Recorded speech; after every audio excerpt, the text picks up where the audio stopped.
My 8-year-old daughter needed life-saving surgery. I asked her rich father for money. Right in front of her, he said, "You should have aborted. You get nothing from me." I didn't cry. I did this.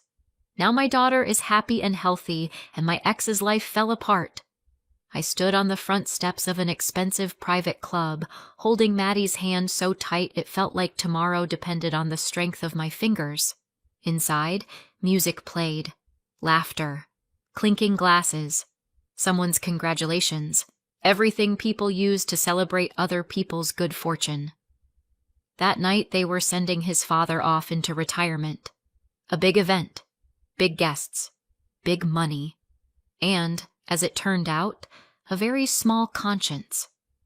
I shouldn't have been there. Normal people don't show up at someone else's party uninvited. Normal people don't drag a child up to the entrance of a closed event while holding a folder of medical records in the other hand. Normal people try not to end up in situations where the word life-saving is literal. But we hadn't had a normal life in a long time. The hostess looked me over like I'd brought a mess into their picture-perfect scene. "This is a private event," she said gently, with the kind of tone that means, "You don't belong here." "I know," I said. "I need Brandon Caldwell. 1 minute." She didn't move. "Without an invitation, we can't." I nodded. I understood. I had learned that language already, the language of doors closing in your face, the language of smiles that mean nothing, the language of people who have options and who love reminding you when you don't. Maddie stood beside me, quiet. An 8-year-old with big eyes and that too-adult habit of staying silent when the truth makes grown-ups uncomfortable. "Mom," she whispered. "It's okay," I said automatically. I hate that sentence. It means nothing. It's just noise parents make when they can't say the truth.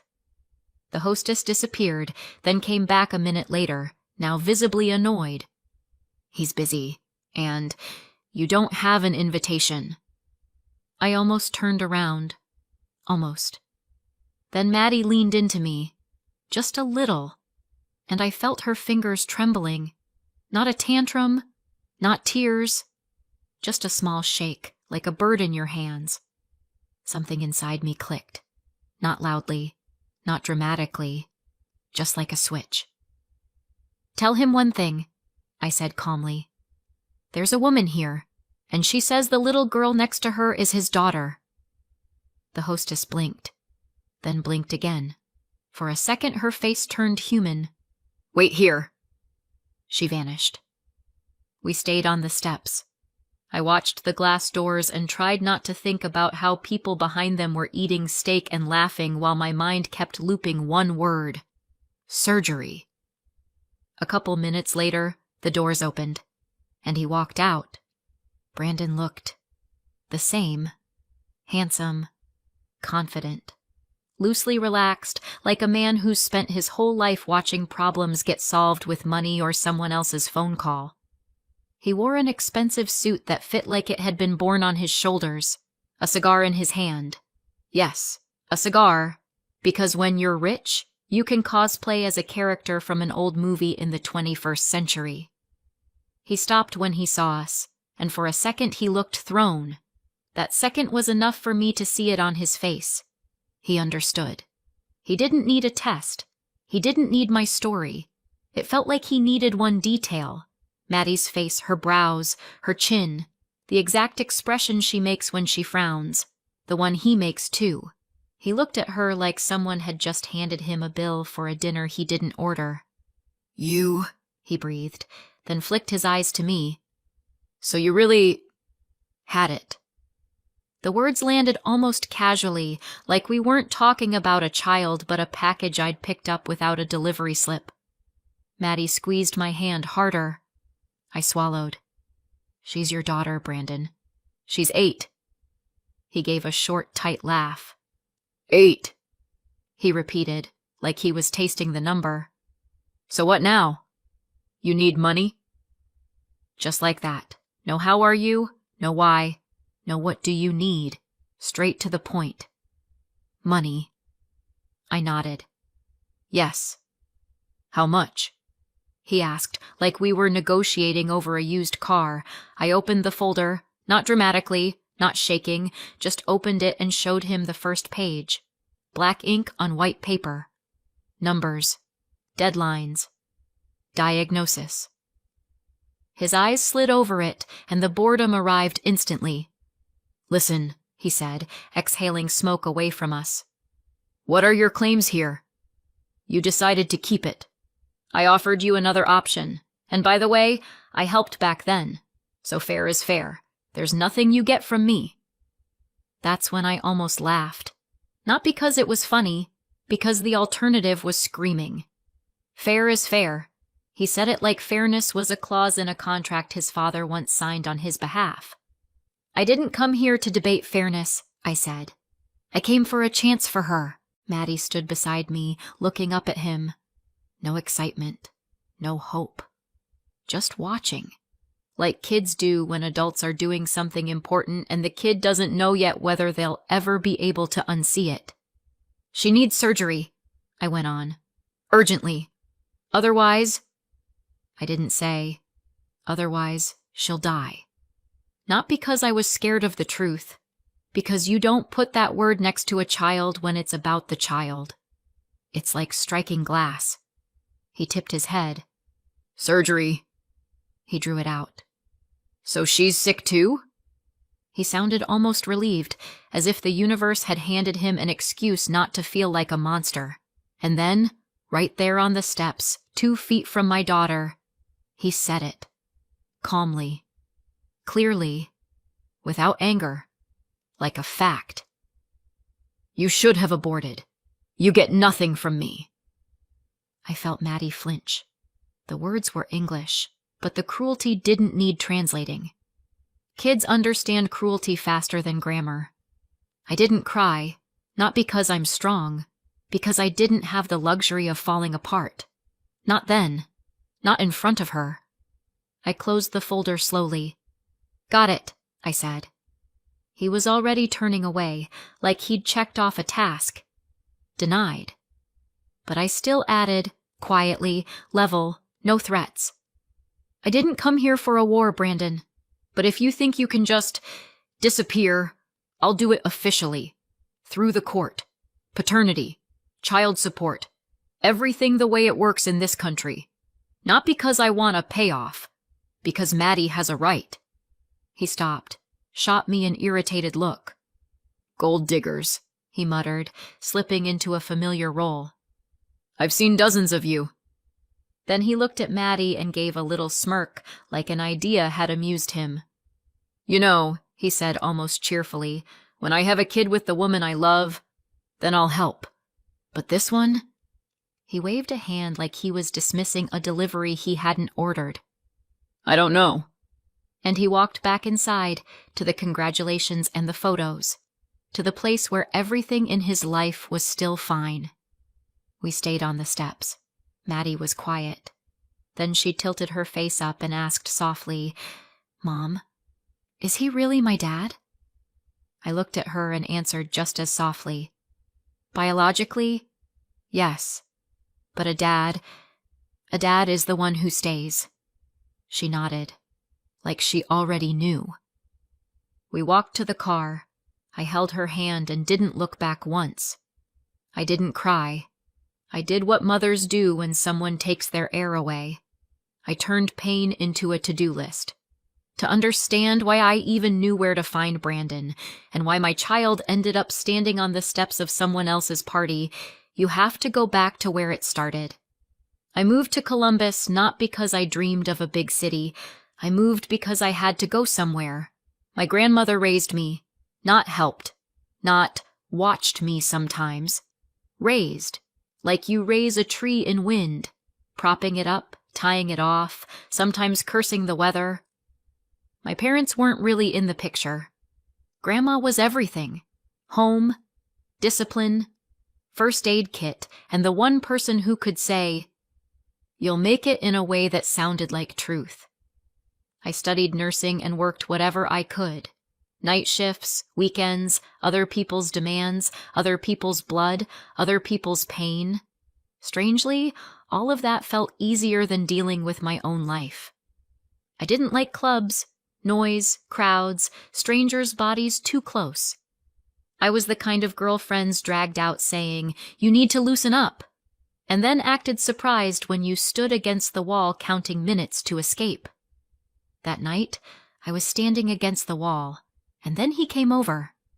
Brandon was one of those men who looks like an advertisement: teeth, watch, confidence. He smiled like we already knew each other and were just deciding where to continue the evening. "You here alone?" he asked. I said yes and instantly felt stupid because every word near him sounded like I was taking a test I hadn't studied for. He suggested stepping outside for air, then a drive through the city at night. I agreed, not because I was easy, because he looked at me like no didn't exist in his world. We drove through the night streets and everything felt like a movie. Lights, music in the car, his hand on the wheel. He talked about himself easily and loudly, school, trips, how everything's handled. I remember saying something like, "You live so confidently," and he laughed. "Why wouldn't I? My dad..." And then he named a position the way some people say a password to every locked door. His father was a big name in the state's highway enforcement world, not just a cop. One of the guys at the top, someone who decided what happened to who. Brandon said it with the kind of pride some people use when they say, "I built it all myself." Only he hadn't built anything. He'd simply been born into the right family. "If anything happens, they'll always get me out," he said. "You have no idea." I did have an idea, and for some reason, it made me cold. He turned off the highway onto a quiet road outside the city. Fields, darkness, scattered lights. The kind of place where nobody asks questions because nobody sees. "It's beautiful out here," he said, and turned off the music. It was beautiful, in that wide, empty American way. Huge sky, earth smell, silence that presses against your ears. And that's where it happened. I'm not going to dress it up. It wasn't romantic. It was picast. Certain. On his terms. And the weirdest part was afterward he looked at me and genuinely seemed surprised. "You... serious?" he asked. "What? I'm your first?" I nodded and immediately regretted it. I wanted to rewind time and lie, not from shame, from self-defense. He smirked. "Never had that," he said, like someone had handed him a rare toy. Then he drove me home, took my number to be polite. I knew what it meant, but somewhere inside me, an idiotic little hope still lived. Maybe. We met up twice more, and those dates were a strange mix. He was warm exactly as long as he was interested. I looked at him the way you look at someone who suddenly feels like the meaning of things. And then he got bored. You can feel it. When someone's still there, but they're already somewhere else. When replies get shorter. When your messages get read but not answered. And one day he just disappeared. I called him. At first carefully, then more. Then with that anxious feeling where you don't want to sound desperate but panic is already living in your chest. "You okay?" I texted. "Everything all right?" Ringing. Ringing. Ringing. Once I called, and a woman answered. "The Caldwell residence," she said calmly. "Residence. Not hello. Residence." I froze. I'm looking for Brandon." "He's gone," she said, like she was stating the weather. "Through the end of summer. Language program. The Caribbean." The Caribbean. While I was counting money for gas and wondering whether I could afford better medication for my grandmother, Brandon was improving his language skills on an island. Because his father wanted to slot him into some cushy future, and the son had to look the part. I hung up and sat down on my hallway floor. Not pretty, not dramatic, just sat. like my legs had stopped holding me. I cried for a week, quietly, into a pillow so Grandma wouldn't hear, because Grandma was already living at the edge of her strength. She would have understood, but I didn't want her to hurt for me. Then I pulled myself together. Stuff happens. Forget it. Move on. And I almost believed it. And then one morning I realized I hadn't had a normal one morning in a while. I had a late period. I tried to tell myself it was stress. I'm a medical person. I know things happen. I can rationalize. It's my talent. Explaining to myself what I don't want to admit. The test showed 2 lines. I stared at them and felt something roll over me. Not joy. Not horror. Something in between. And my first thought was absolutely stupid. This is a reason to see him again. Do you understand? I was so naive I treated pregnancy like a chance to talk. I waited for fall because they told me he'll be back at the end of summer. He came back. Just not to me. I called his number. He didn't pick up right away. When he did, he recognized me, and I think he was even a little pleased. He liked knowing someone remembered him. I told him I was pregnant. Silence. Then he said we should meet. A coffee shop near his campus, where he was studying to be a future lawyer, as his father loved to brag. I prepared for that meeting like a final exam, put on a dress that still fit, for now, light makeup. I arrived 30 minutes early and stared at the door like he might walk in and say something right. Brandon was late. He sat down and went straight to business. "Sorry this happened," he started. He could say sorry in a way that cost nothing, like an ATM, insert card, receive phrase. "I really hate that you're dealing with this," he continued, looking past me. "But how far along?" 11 weeks, I said. He nodded like I'd said 8 minutes. "We can still terminate," he said.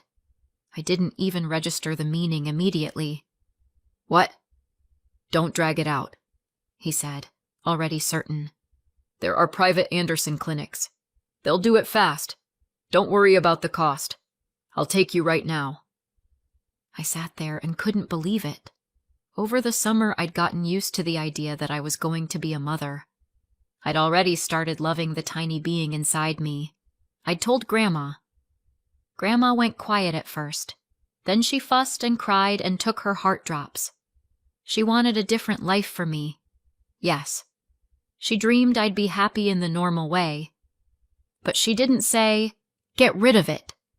She said, "If it happened, we'll manage. Just don't count on him, honey." Back then, I still did. "I'm not doing that," I told Brandon. He didn't even get angry. He just got tired. Like I'd made his life more complicated. "Listen," he said, leaning forward. "You're choosing this, but I'm not participating." "It's your child," I whispered. He pulled an envelope from his pocket and put it on the table. "That's enough for the procedure," he said. "I did my part. From here on out, it's your responsibility." I stared at the envelope and felt sick. Not from pregnancy, from humiliation. I don't remember if I grabbed it right then or walked out and left it on the table. My head was static. I only remember one thing. When I stepped outside, the air was cold, and for the first time I was truly scared. Not for me. For the baby. Maddie was born in a regular city hospital. No VIP suite, no photographer and balloons. Just me, my grandmother, and a very tired doctor who'd seen hundreds of women like me. She was beautiful, tiny. And when they placed her on my chest, for the first time in a long time, I felt like something in the world was right. And then the doctor said words that knock the ground out from under even people who work in medicine. "Your baby has a congenital heart defect." It didn't require surgery right away. Right away. That phrase is just a delayed alarm.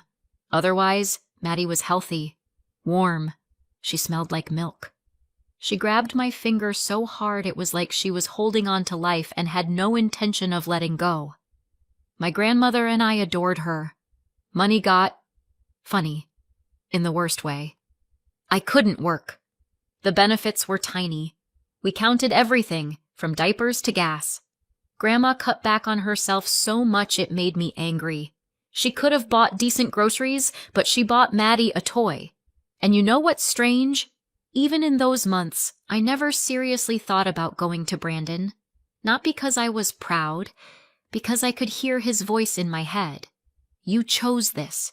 It's your responsibility. And somewhere in me that toxic logic lived. If I decided to give birth, then I had no right to ask. Now that I'm older, I want to go back and slap my younger self.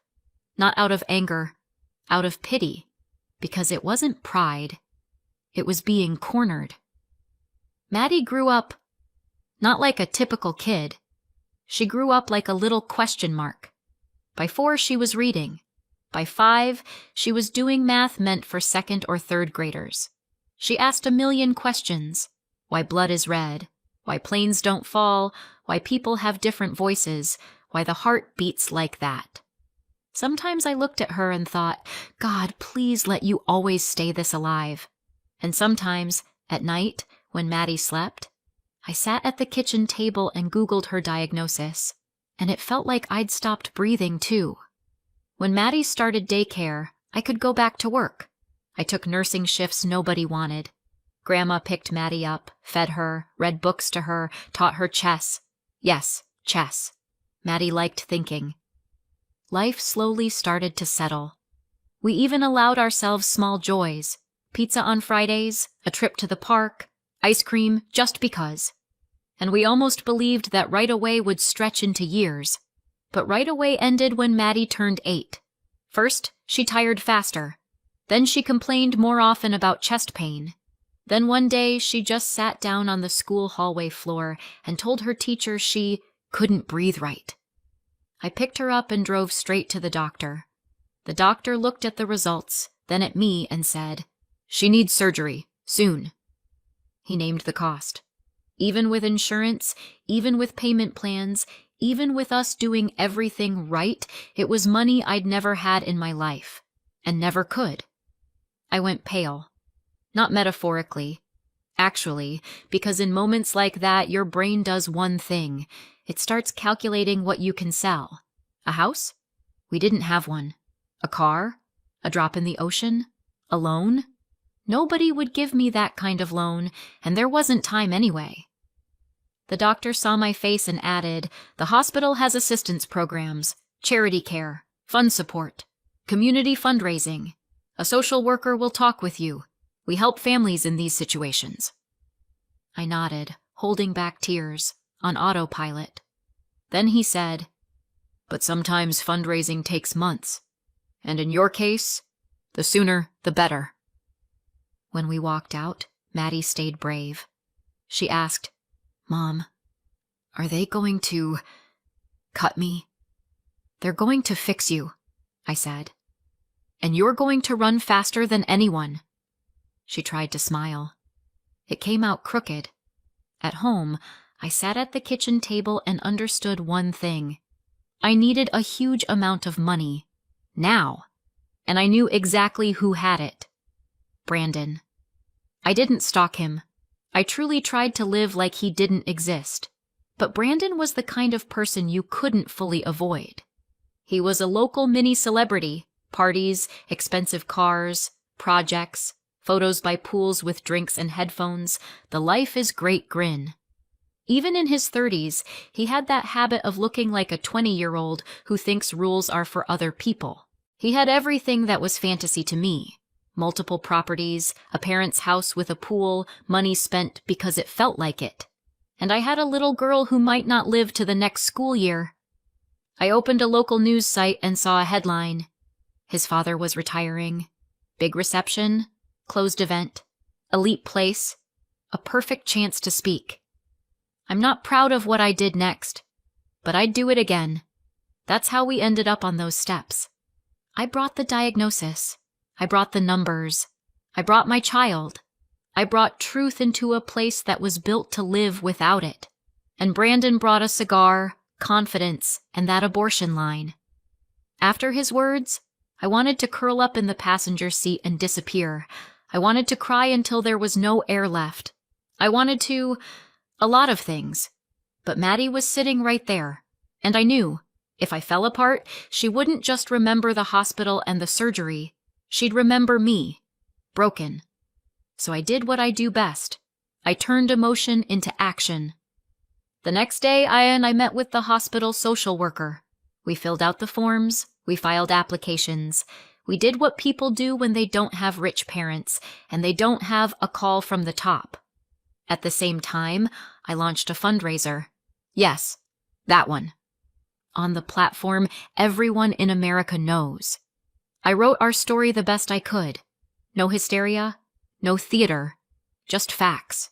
An 8-year-old girl, a heart, a surgery, a timeline. I didn't write Brandon's name. I didn't need to. People in our city knew who he was, and when someone recognizes themselves between the lines, it's usually louder than any direct accusation. Money started coming in slowly, then faster still. Sometimes strangers wrote, "We're not rich, but we're with you." Sometimes someone donated $5 and a heart emoji. Sometimes someone dropped 1,000 with no comment. Sometimes people brought food to my grandmother because you don't have time to think about groceries right now. Here's what's wild. Strangers were kinder than her own father. And a few days later, I finally went where I should have gone from the beginning, to legal aid. Not because I dreamed of court. I hate court. I hate paper wars. But I hate even more when someone thinks they can abandon a child and go right on living like nothing happened. The attorney looked at my documents and said what I already knew, but somehow hadn't let myself claim. In this country, a child has a right to support from both parents. Whether you want that or not, this isn't a favor. It's an obligation. I didn't feel triumphant. I felt tired. We filed for paternity. Officially. Through the court. Not by words. Not by fairness. By law. Brandon tried to do what he does best. Vanish and hope the problem goes away. It didn't. He got served. He got calls. He got found. Because no matter how fun the party life is, you still leave traces. Addresses, paperwork, bills. I didn't celebrate it. I just did it. Because his voice was still in my head. You get nothing from me. Fine. Then I won't take it from you. I'll take, for Maddie, what she's owed. Maddie's surgery happened in time. The money came together. Assistance came through. People came through. The hospital came through. Brandon didn't. But you know what? In that moment, I didn't care who exactly saved my daughter. I cared about one thing, her heart. After surgery, Maddie became a different kid. Not in personality, in oxygen. She started running, laughing louder, asking for one more lap on the carousel. One day she simply said, "Mom, I'm not scared to breathe anymore." I went into the bathroom, shut the door, and for the first time in a long time, I let myself cry. Quietly. Quickly. Then I washed my face because shift, school, life. We started living again. Maddie kept outpacing other kids. I was proud of her in a way that felt like pride had become an organ. She won competitions. Local, statewide, then bigger ones. School came easy. She absorbed information like a sponge, and then asked questions that sent me to Google because I couldn't always keep up with my own child. In 5th grade, she got into programming. Imagine it. A kid who just stopped being afraid to breathe sits down and starts writing code because she wants to know how things work. By the time she finished high school, she was earning more than I ever had as a nurse. Not because kids these days, because Maddie was obsessed with her work, in the good way. She'd stay up all night building something because she wanted it right. In college, she and 2 friends started a tiny tech company, small, scrappy, laptops on their knees, vending machine coffee, big ideas. Then it stopped being scrappy. Then investors showed up. Then articles. Then interviews. Then Maddie started getting recognized. Sometimes I'd turn on the TV and see my daughter in a segment about young entrepreneurs, and my brain couldn't process that this was the same girl who once whispered, "Are they going to cut me?" By 30, she was a millionaire. I couldn't keep up with how fast it happened. To me, she was still Maddie, the girl with a book and that stubborn habit of finishing what she started. I didn't understand half of what she did, honestly, but I understood the important part. She did it with fire in her eyes, and it worked. Grandma. Grandma got to see it. She got very old, very small, but her mind stayed sharp. Sometimes she'd sit in her chair, watch Maddie on the news, and quietly say, "That's what I held on for." And every time my chest tightened, because Grandma, unlike Brandon, never acted like this isn't my responsibility. She just stayed. When Maddie was 10, I met David. At work. Of course, everything important in my life seemed to happen either in the hospital or around it. David tried to court me like a normal human being, but I didn't trust men back then. Brandon lived inside me like a vaccine. Charming smile, empty promises, then disappearance. It took David a long time to melt my ice. He didn't push. He didn't play games. He was just there. He did what adults do. He proved with actions that he could be trusted. We got married. We had Ava. And the most important thing, David never treated Ava and Maddie differently.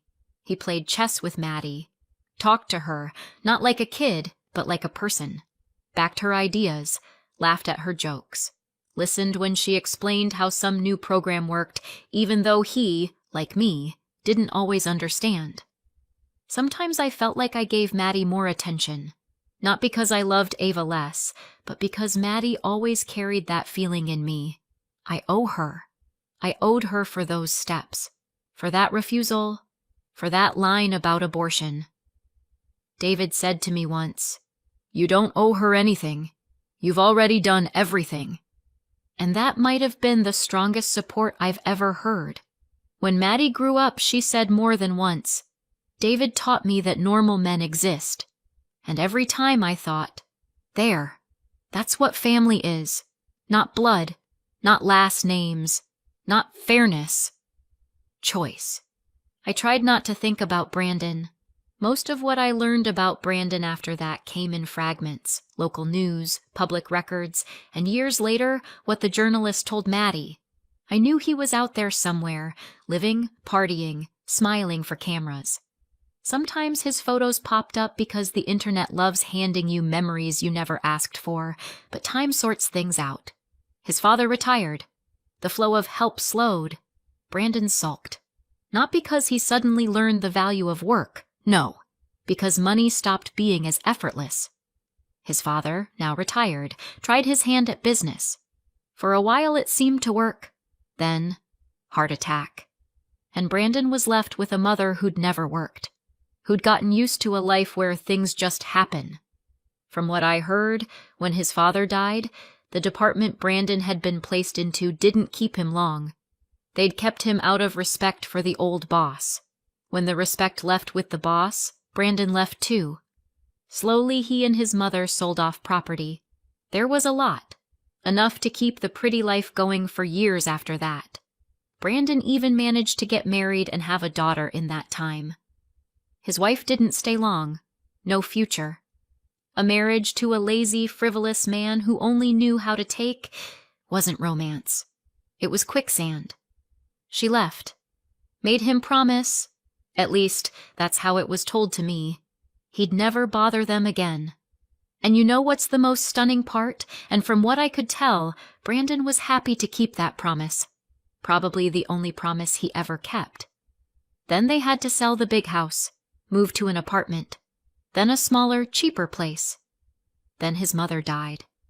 And Brandon was alone, in a tiny one-bedroom, with disability checks, because one day he drove drunk and crashed. Serious injuries. According to the journalist, he later called it his lucky ticket. Otherwise, he'd have nothing to live on. According to the journalist, he had friends. Dozens. They were around as long as he had money for booze. Then they vanished. Then they came back when money showed up again. Brandon lived with a permanent grudge against the world. In his universe, everyone was at fault. Women who demand, parents who didn't give enough, kids who were turned against him, a world that didn't appreciate him. Just not him. His own daughter, the one from his marriage, wanted nothing to do with him. He said she'd been brainwashed. Of course, someone always brainwashes. It's never possible that a person simply remembers who you are. So there was one thing left. Alcohol. I didn't find out a journalist had tracked Brandon down until Maddie told me. This is how Maddie told it to me, mostly through what the journalist told her. Once Maddie became known, people wrote about her constantly. Interviews, articles, podcasts. And one day some journalist decided Maddie deserved a book. Inspirational. For teenagers. About starting from nothing and making it. He dug into family history. Realized David wasn't her biological father. And of course, he wanted to find the real one. He found Brandon. When he showed up, the journalist said Brandon was a sad picture. A man drinking himself into nothing, unemployed, surviving on small disability payments. The journalist started asking questions. Brandon tried to spin it. I have a daughter, but we don't talk. The journalist kept talking about a child, not saying the name. Brandon, of course, had heard about the young tech millionaire, even envied her. But he didn't connect it. And then it clicked. Maddie was that little girl, the one I'd begged money for, the one he'd told to abort. She survived. And she became a millionaire. Brandon grabbed his head. Even in his decline, he understood. After everything, Maddie wasn't exactly going to run into his arms. But in his mind, a different machine started up. Not regret, not guilt, profit. She could solve all my problems. It wouldn't cost her anything. He started talking about lawyers, about laws, about how adult kids have to support their parents. The fantasies of a man who'd spent his entire life thinking the world owed him. The journalist looked at him and said something close to what I told Maddie on the steps years ago, just with different words. If I were her, I wouldn't even want to know you exist. Brandon asked, tired. Then what do you want from me? The journalist answered honestly. I'm writing a book. I always try to understand the people in the story. Maybe your example will help someone make the right choice. And then he added, like the final nail, this story is a ready-made parable. The moral is simple. You don't abandon your children. The journalist left. According to the journalist, Brandon stayed at the table. It hurt him. And the funniest part, if anything in this is funny, wasn't because he suddenly understood how much pain he caused. It was because he realized how much money he'd lost. He pulled a half-finished bottle from the cabinet and drank straight from it. When Maddie told me, I stayed quiet for a long time. Not because I felt sorry for him, because I felt this strange calm. Life doesn't always punish in a neat cinematic way. Sometimes it punishes slowly, with empty rooms, with money bleeding out, with people leaving because you made leaving the only option. Maddie was right there, alive, healthy, strong. And I told her what I should have told her a long time ago, and myself too. You don't owe anyone anything, especially the person who chose nothing. She smiled. I know, Mom. And that, I think, is the best ending. Not his downfall, her life. Thank you for spending time with me today. If you'd like to hear more stories like this, please subscribe and give this video a like. And if you feel comfortable, share your thoughts in the comments. I read them. Your support truly means a lot. Take care of yourself, and I'll see you next time.